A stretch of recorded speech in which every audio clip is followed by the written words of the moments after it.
हमनी के संस्कृति, हमनी के संस्कार सदा रहे हमनी के साथ। भारत के महान ग्रंथ और काव्य सब के संपूर्ण संकलन सब्सक्राइब करें तिलक।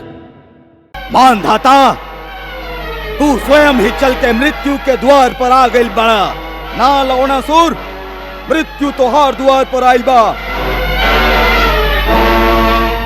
तू अकेले आइल बड़ा। ऐसे हम तो से अकेले ही युद्ध करब। हाँ। हाथी के सामने एगो चीटी होके या 10,000, ओकरा कोनो अंतर ना पड़ेला। बहुत समय भाई, अयोध्या में सूर्यवंश के ही आपके एगो महान पूर्वज राजा मानधाता राज करत रहन। वो परमवीर और महातेजस्वी राजा आपन पराक्रम और शूरवीरता से सगरे लोक में विजय पा लेले रहन। अंत में आपन अपार कीर्ति और यश के बढ़ावे के लोभ में राजा मानधाता देवता के राजा इंद्र पर आक्रमण करे के निश्चय कैले। वीर लोगन, आज सगरे संसार में ऐसन केहू नहीं खे जे तू लोगन के वीरता के सामने सिर उठावे के साहस कर सके। तोहार आक्रमण के वेग सहल देवता लोग खातिर भी संभव नहीं खे। ऐसे हम आज इंद्र पर धावा बोल के तू लोगन के स्वर्ग के अधिपति बनावे के निश्चय कर लेले हैं।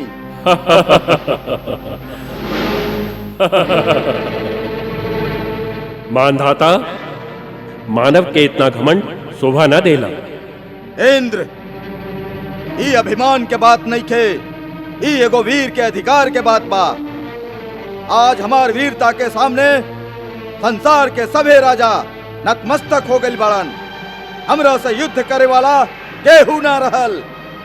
ऐसे अपन वीरता के प्रदर्शन करे खातिर हमके अधिकार बा कि अब धरती से आगे बढ़ के हम स्वर्ग पर अपन विजय पताका फहराई। ऐसे हम तो के युद्ध खातिर ललकारत हई। मानधाता, ई तोहार भ्रम बा कि तू ए धरती के सभी राजा पर विजय पा लेने वाला। ई भ्रम ना, बताव के बा ये धरती पर के हमरा अधीन नहीं खे। लंका अधिपति महाराज रावण। रावण से हम युद्ध कर चुकल हई। 7 दिन के भयंकर युद्ध के बाद भी हम ओकरा ऐसे ना मार सकली काहे कि ओकरा ब्रह्मा के वरदान रहे और स्वयं ब्रह्मा जी आके हमके युद्ध बंद करे के आदेश दिले रही। ऐसे रावण के तू अपराजित मत समझा। और केहू बा यह धरती पर? हाँ बा, के? लवणासुर। लवणासुर के? रावण के बहन कुंभीनसी और मधुदैत्य के बेटा राक्षस राज लवणासुर जे मथुरा में राज करेला। लवणासुर सेनापति का लवणासुर अभी बाकी बा? जी अन्नदाता। ता ठीक बा, हम आज इंद्र के जगह लवणासुर पर चढ़ाई करब। बाकी देवराज इंद्र याद रखिया, लवणासुर के समाप्त कैला के बाद हम तो के ना छोड़ब। आपन तैयारी करके रखिया। तोहार एक घमंड ही तोहके ले डूबी मानधाता। सेना नायक, यही समय लवणासुर पर चढ़ाई करे खातिर कूच के डंका बजा दिहल जाए।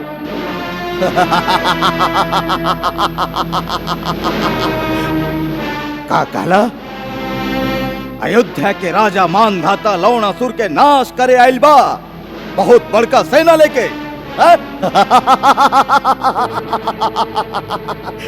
जी महाराज, सूचना मिलते ही नगर के द्वार बंद कर दिहल गई और सेनापति सेना के तैयार होके के आदेश देके हमके ई सूचना देवे खातिर आपके सेवा में भेजले बाड़न।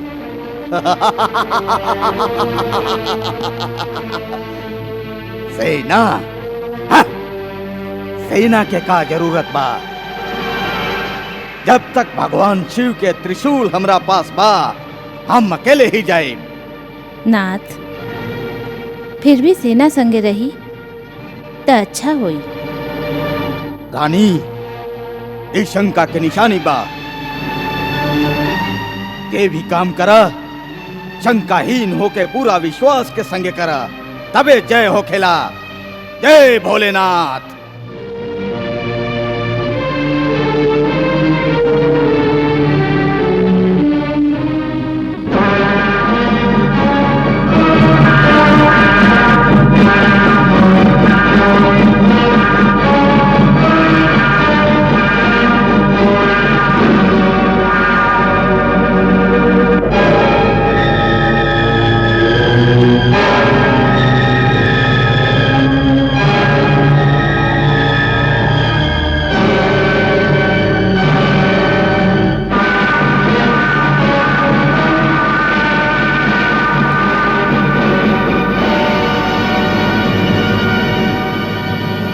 नगर के द्वार तोड़ दो। ठहरा।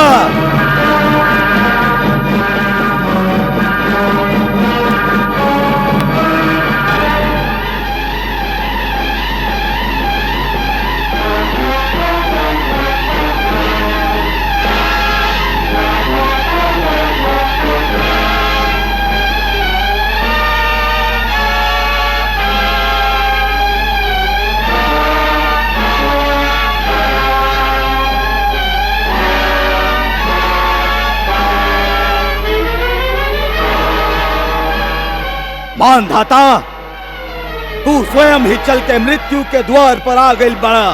ना लवणासुर, मृत्यु तोहार द्वार पर आइल बा।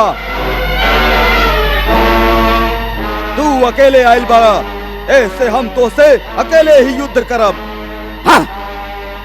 हाथी के सामने एगो चीटी होके या 10,000, ओकरा कोनो अंतर ना पड़ेला। हाँ।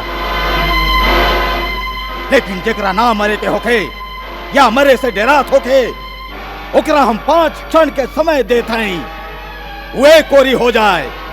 लवणासुर, तू मायावी बड़ा, माया रचे खातिर समय चाहता रहा, लेकिन हम तो के समय ना दे।